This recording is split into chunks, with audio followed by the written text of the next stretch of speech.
Hi, friends. Over the past 2 weeks, I've been sent links and tags on certain published information out there about the pandemic, and many people have asked if the information is true or credible. And I think that's awesome and commendable, and this video is certainly not a complaint, and I think we need to question information more often. The first class that I took in graduate public health was called How to Read the Medical Evidence. It was a 1-credit course taught by Dr. Riegelman at the George Washington University in DC. Now, this class was a prerequisite for every other course in the graduate program. And it taught me how to study a study and test a test and rate a rate, and how to consider cost and effectiveness and evaluate the selection of statistics used to analyze data. And so in this course, we were taught to be very critical and to scrutinize the assumptions and to catch flaws. Nothing is perfect. There's a lot of misinformation being spread on Facebook, and honestly, it grieves my heart. I often want to create discrepancy and refute or dispel posts that I see, but it would be literally exhausting and never-ending. I thought it'd be good to provide a little instructional video on how to know if what you're reading is of value or a benefit to share. My hope is that you'll be able to assess the validity, reliability, and accuracy of what you're reading before you share or repost it. So let's begin. Why should we assess information? Well, information is knowledge, and information is what we learn from evidence or data that supports conclusions. Neither information or evidence is self-evident, meaning the material cannot speak for itself. So we apply sound criteria and tests to weed out distortions and untruth or misinformation. Does it matter if it's a primary or secondary source of information? Yes, it can.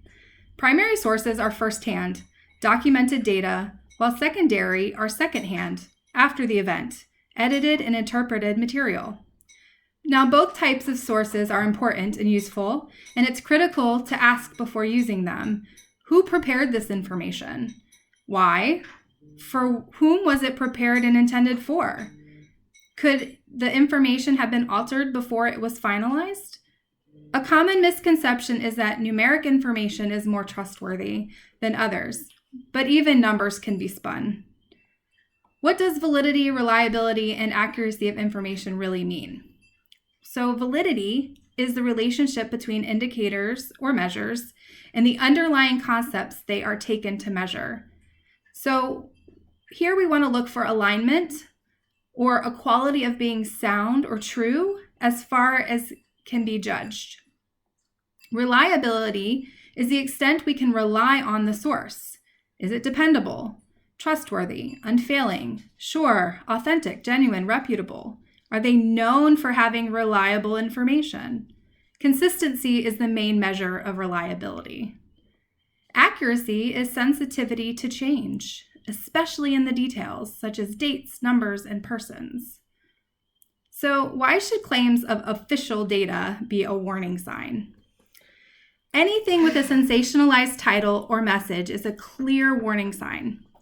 Things that claim to be official should be reviewed with caution. When you read a headline and you have an emotional response to it, like, oh my gosh, or you immediately feel angry or inflamed, that typically means that the information is being sensationalized as clickbait for more web traffic. So people get paid for more clicks, impressions, and engagements. Validity, reliability, and accuracy are greatly influenced by all sorts of errors and bias in this way. And a proficient researcher or purveyor of information, knowledgeable, solid information, will tell you that there are always limitations to the information or findings of their study or their work. So what's the difference between facts and truth? I hear it all the time from my teens. That's facts. It makes me giggle a little bit because facts are simply available data. Facts may present incomplete snapshots of events, and sometimes facts obscure the truth. Truth is the reality behind the facts. And this is why triangulation is a critical part to discerning whether information is inherently useful or not. So triangulation, what does that mean and why does it matter? Triangulation is a method or approach used to obtain efficient corroboration. It takes into account 3 or more different perspectives or results. This is what I usually do when I hear something that ignites an emotional response from me. And I literally ask myself, can that be true? What are the facts? And then I do a little Google searching and checking the research literature to see if I can corroborate the claims. I want you to be informed and educated, but not by the whims of unsourced means and posts. Extrapolation to wider groups of people, say, for example, basing a model for COVID-19 on the seasonal flu or Ebola, is tricky and it has to meet certain criteria. So, don't believe everything that you read and take an analytical eye to the things that are clearly biased towards certain attitudes and perceptions. I hope this helps.